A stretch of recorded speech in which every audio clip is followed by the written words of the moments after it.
To create a new goal, select the New Goal button here. You can then select which of the functional problems you wish to address with your goal. You can select one or several that you wish to address.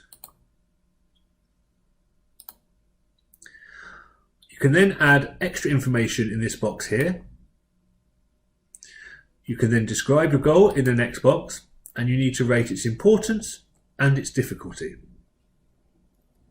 Next, you need to define the goal scaling stages, where 0 is what you hope to achieve, +2 is considerably more than intended, and -2 is considerably less than intended.